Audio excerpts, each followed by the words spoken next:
Welcome to a challenge log that was pinned and sent to me by Lockpicking Pete. He named it DRACUYALE. And there is actually a thread on ukls about this log, and the question was how crazy a bidding might become. And since Pete mentioned this thread, I read about his log because I was very curious, and I have had a look at the bidding. So this Mammoth key is a secret just for you, but I know about the bidding, so it's kind of cheating. But anyway, it's a tricky pick. I picked it a couple of times now. First time took me about 10 minutes. I hope I will be able to pick it quicker now. So all pins are loose. Okay, apply tension on the pin side. And yeah, start with a deforest from Peterson in 18,000s. So one is binding, click and got it. Two, click and the core turn a little bit more into a fourth set. I'm very light at the tension now. I think 3 is solid. Now working on 4 gives me counter rotation. I might have gotten it. Now that looks like 2. Got it.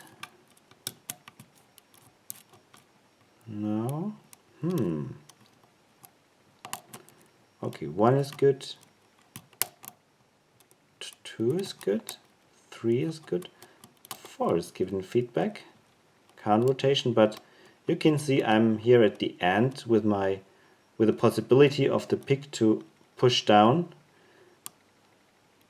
Doesn't work. I need a different pick, and I use this from Sparrows, a very thin shaft, very good reach. I go in sideways and turn it, so I can reach up all the way it needs, hopefully, without oversetting. Sometimes I do overset the pins, but then they have to come back. It's a challenge to find the perfect spot for the pick. Oh, and it's open. Yeah, that was quick. Yeah, it's sometimes really difficult to navigate the pick perfectly under the tip of the pin. So you're slipping away and you only reach the side of the pick, not the side, the side of the pin, and so you can't get the maximum reach out of your pick. Well, anyway, it's pick open.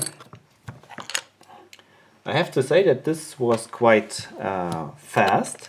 Usually it puts up a fight of 5 or 6 minutes, something like this, but I take it. As I said, first time took me about 10 minutes. Was quite a battle with oversetting, resetting, and trying to get the right feeling for the pins and the behavior of this lock. So let's turn it like this. I need a follower, of course. Should be all good. Yeah. So maybe we look at the bidding. Yeah, and that's the bidding I have seen the forum.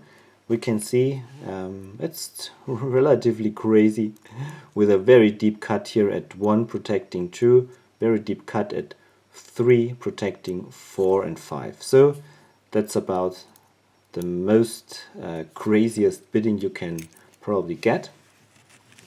Let's see if it's working perfect.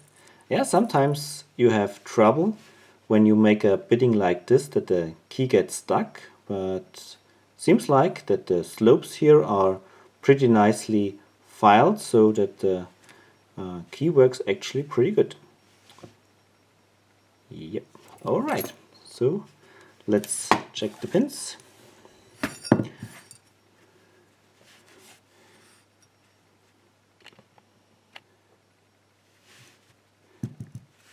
One is a standard, very long of course.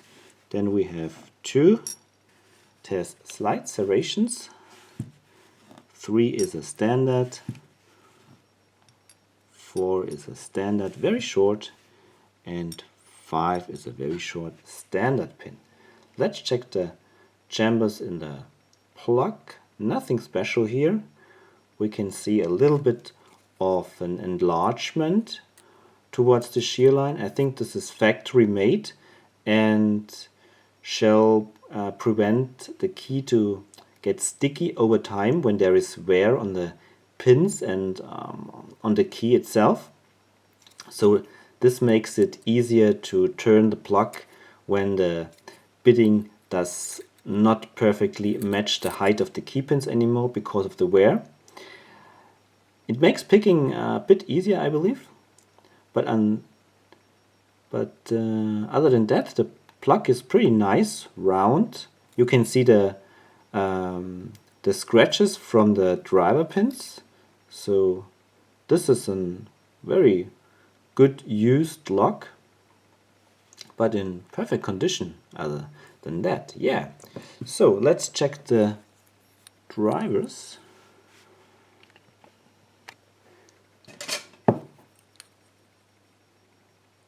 We have very weak springs. Can you see that? Very weak springs. One is a standard.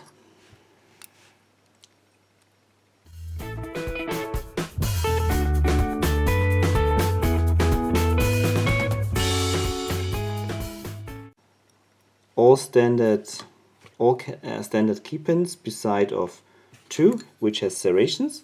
Then we've got a standard driver in 1, a spool in 2, a double serrated in 3, spool in 4, and a spool in 5. And here is the missing spring.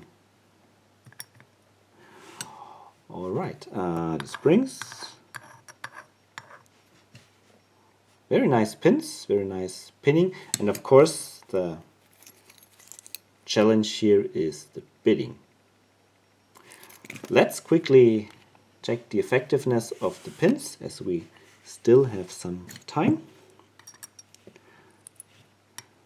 Of course, one is actually not at the maximum height, so there is still a little space left for the driver, but it's very wise to use only a standard pin here. Now we have 2, and there's a lot of space left for the spool to become effective, to come into play. Very nice. We have 3, still a little room left for the serration, and it's just at the shear line here, the serration. Very nice. Then we have, of course, very short key pins in 4 and 5. Look at that, how deep number 5 is inside. And here the spools are very effective. Oh, look at that.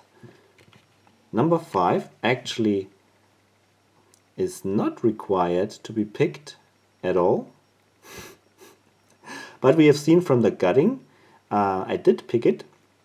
Otherwise, we would have found both pins in the chamber of the plug, so beware of that.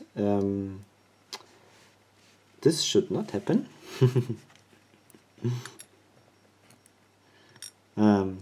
If you want to have a very short key pin, you should take care that your driver is long enough so that in the neutral state without a key inserted, this extends and doesn't end at the shear line like here. But I did not take advantage of this. Alright, so yeah, that's it. That was the Lockpicking Pete challenge lock based on a very nice old Yale. Well, maybe it's not so old, but was used with this kind of a crazy bidding. It's the DRACUYALE.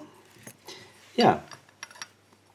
Thank you very much, Pete, for pinning this lock for me and sending it to me. And everybody else, thank you very much for watching. Happy picking and bye-bye.